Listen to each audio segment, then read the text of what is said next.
Hello and welcome on into lesson 2 of the Flashback mod. Today we're going to be touching on the visuals panel on the right hand side of your screen. We lightly touched on this last episode. I told you to go away and play with this a little bit more, have a little bit of an exploration. Hopefully you've worked out what a lot of this stuff does, but if you need a little more help and a little more in detail guide, we're going to be running through it all today. Okay, so a quick run over of what the visuals panel does. It gives us full control over our environment in 4 main segments. First of all, we've got the GUI, we've got the world, we've got our overrides, and we have our other panel as well. Starting off nice and simple with our GUI, this is going to be a really quick segment. It's pretty self-explanatory. First of all, you'll see the chat button. This just allows us to turn on the chat in the bottom left corner as usual. Normally you would want to keep this off, unless there's some really important messages that you would like to include in your flashback. We also have our boss bar. This is going to turn on any Wither or Ender Dragon boss bar, as well if you're playing on a server where maybe the boss bar displays up at the top to have a stat or anything like this. Next we have the title text. That's when the big title comes across your screen. So for example, if you're playing Third Life and it comes up telling you who the boogeyman is, this will tell you right here on your screen. We also have the scoreboard option. This is going to turn on the scoreboard you'll sometimes see at the right hand side when you're playing on servers. Maybe it's counting up the deaths, the money people have, things like this. Next we have the action bar. This is the space that appears just above your toolbar. Sometimes you'll get a little message there, whether it's your tools are breaking or some other type of server message. So that can be important to have as well. That then brings us into our world. This one gets really exciting here and gives us control over everything around us. So first of all, we've got render blocks. Nice and simple. It turns off all the blocks or turns all the blocks on. Next on our list, we have render entities. Again, really self-explanatory. It's just going to turn off all those entities there, as you can see. Then we have render players. Once again, simple. Turns on and off players. Then we have particles, again, another self-explanatory one. It turns off your particles, turns them back on. Then we have render sky. Render sky is a really useful tool that I like to use, and it's excellent for green screens. When you turn this off here, it turns it all green. And look at this, you can keep the player there on a nice green screen. You can change the color of this if you're wanting something where you're in some void or something like such. So this can be a really useful tool if you're wanting to add in some fancy dancy stuff in a background without having to place down your green concrete blocks to get that nice green screen. Next we have render name tags. Again, really nice, just turns off the name tags, nice and easy. And finally we have beacon beams. I don't have a beacon here in this clip, but imagine it, big beacon beam in the sky. You can turn this on and off and it will disappear or come back. This is something new they've added in, and it's really nice. If you've got a beacon in the background that looks nasty, you can jump right in and make it disappear.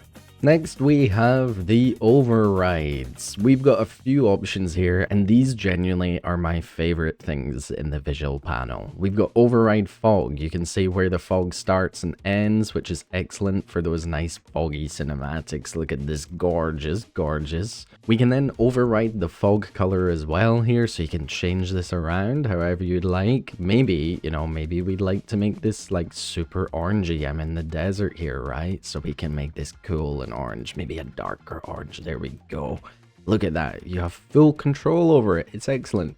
Override FOV is a nice simple one.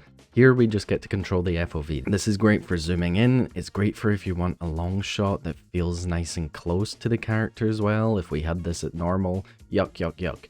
But look at this. Now we can have plants in the foreground and it's gorgeous. This we will jump into more when it comes to our cinematic techniques.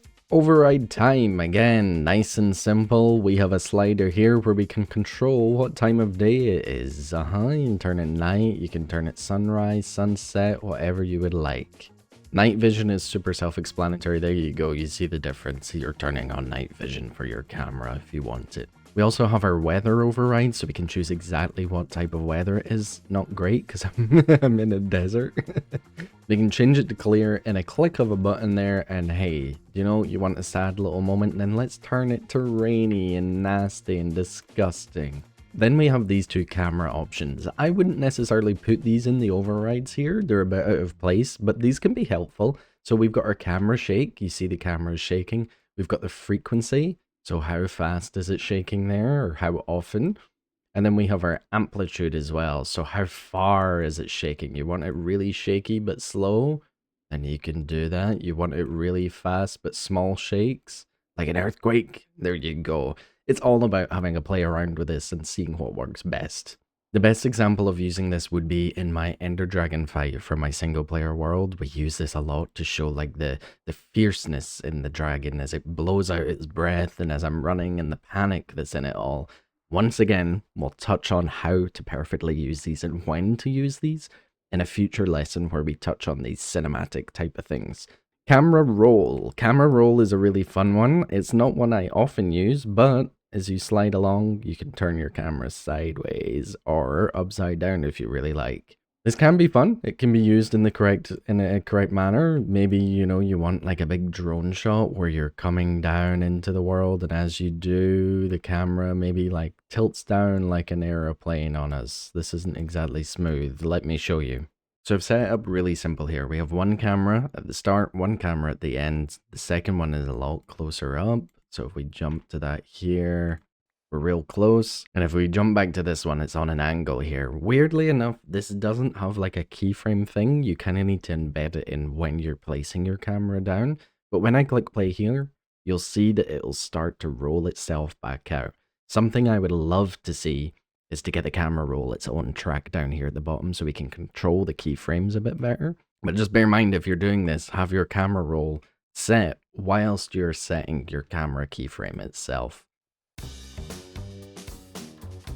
Then we have our others section. This is really nice to have. We've got the rule of thirds here. We have our center guide as well, so you can see exactly where the center of the video is. Of course, center focus on me. Rule of thirds, again, we'll jump into how to use this if you don't already know how, but there's some science behind the rule of thirds and what makes things look real nice when we start using our rule of thirds. That can be a whole video in itself.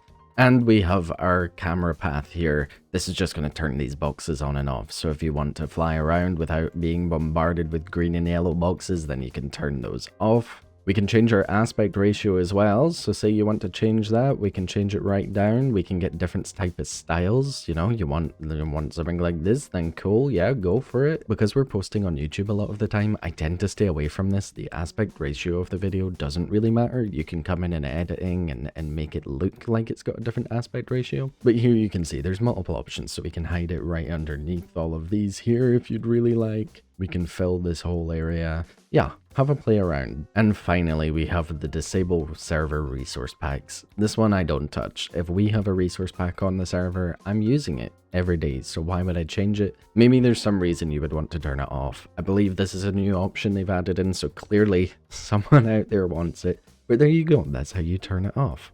And the very last thing I'll touch on this list is player list. You won't have this here naturally. This is a box that you can move around wherever you'd like, and I tend to just keep it down this side here.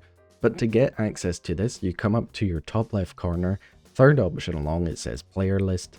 When you click on that, it's going to appear or disappear, and this will give you an option of all the players that are on the server at one time. With each player, we have different options. We have the teleport option. That means you can teleport right inside of them. This is great for when you've lost yourself. So say I'm like coming along and I'm like, hey, where did Mossy go? I'm going to click teleport. There we go. I know where I am again for that time lapse.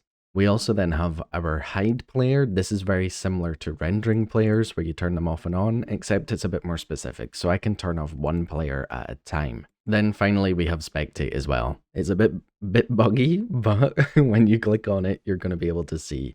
It doesn't carry the sort of camera shake that you would have normally in the game, but this can be helpful for stuff. Say you've messed up your recording, then you can come back here and grab it. To get out of spectating, you just want to click your shift button, and you'll shift right out of your body there. There you go. And there we are, that is the whole visuals panel. Have a play around. You can get some really cool effects when you mess with these different things. Look at this, we can make some cool sort of artsy stuff if you'd ever like this abstract concept. But have a real play around with all of these. It's the only way that you can learn what you can do. There's so many different options, whether you want something that's weird and abstract like this, or whether you're wanting something really nice and cinematic with a nice colored fog or whatever else. It can be excellent. Have a play, that is my advice. In the next lesson, we're going to be having a look at how to use all of these different visual factors to give you the best cinematic look. We'll be looking at camera movement, camera placement, and what emotions these can best instill into your Minecraft cinematography. I'll see you in the next one. Have a play once again, come back to me, and we'll see how you're doing.